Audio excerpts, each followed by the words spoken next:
Siapapun meninggal punya dosa, teman-teman sekalian, hati-hati. Sekecil apapun dosa itu sudah cukup mendatangkan siksa kubur, walaupun belum tentu dia masuk ke dalam api neraka. Jadi jangan dianggap remeh. Makanya kisah yang masyhur berhubungan dengan masalah ini adalah kisah Utsman bin Affan radhiyallahu anhu yang pernah menziarahi kuburan lalu terisak-isak menangis seperti anak kecil. Lalu beberapa teman-temannya di zaman khilafah beliau berkata, "Wahai Amir Mu'minin, kenapa anda menangis melihat kuburan? Padahal Nabi SAW sudah menjamin buat anda surga. Dan anda ini siapa? Terkenal anak mantunya Nabi SAW, ya, dapat jaminan surga. Nabi sebutkan lisannya langsung, Utsman di surga, dijamin. Bagaimana bisa anda menangis seperti ini?" Jawaban Utsman radhiyallahu anhu sangat bijak. Orang yang beriman dan berilmu punya jawaban yang tepat. Dia mengatakan, Rasulullah SAW menjamin buat saya surga, tapi tidak menjamin saya selamat dari siksa kubur. Dari mana jaminan saya disiksa dulu di kubur? Nanti saya masuk surga, betul. Tapi di kubur disiksa dulu karena masih ada dosa. Maka pemahaman yang dikeluarkan oleh para ulama tentang tadi saya bilang, dosa itu sekecil apapun sudah cukup untuk membuat adanya siksaan, gitu kan? Itu karena pernyataan Utsman bin Affan yang menyebutkan statement tadi, gitu kan? Jadi kita harus memahami poin ini, teman-teman sekalian. Makanya jangan pernah tunda minta maaf sama orang. Jangan pernah tunda mengembalikan haknya orang lain.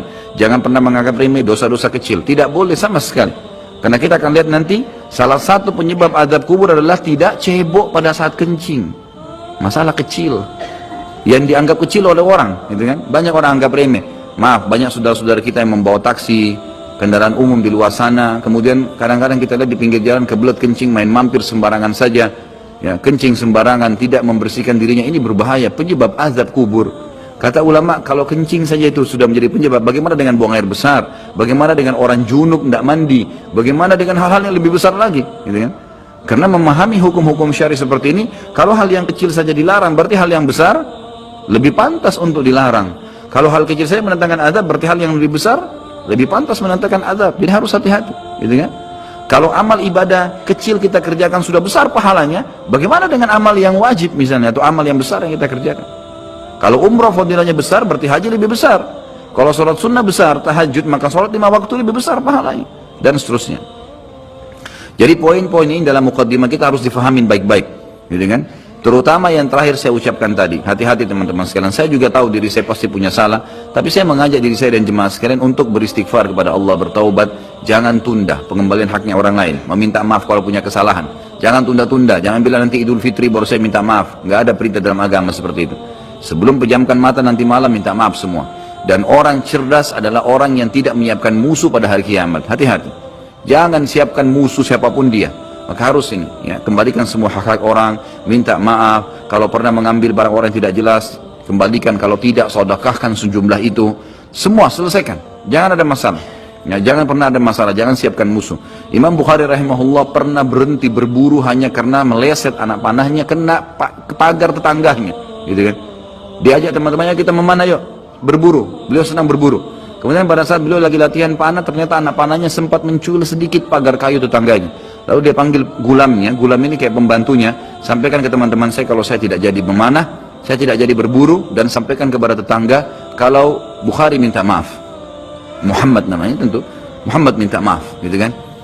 Sampaikan dan siap mengganti pagar yang rusak itu. Begitu pembantunya Imam Bukhari datang ke tetangga tersebut lalu berkata, ya, Syekh Imam Bukhari menyampaikan maaf karena pagar anda tercuil, diperlihatkan. Lalu tetangganya tersenyum dan berkata, jangankan pagar saya, rumah saya semua buat Imam Bukhari. Saya tidak perhitungan dengan masalah itu.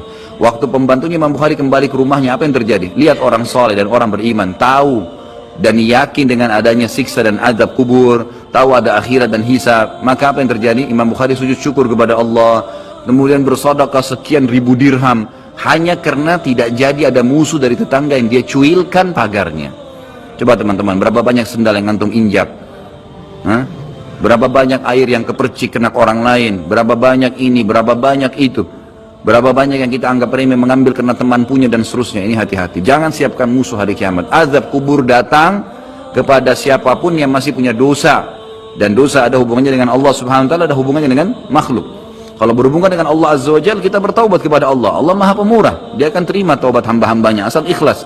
Tapi dengan makhluk nggak bisa, mencuri, menggunjing, memfitnah, ya, mengambil, memakan, ya, merusak namanya orang lain. Ini nggak boleh. Ini harus selain taubat kepada Allah, meminta maaf kepada orangnya. Nah, ini tidak boleh ditunda ini. Nggak ada gengsi di sini.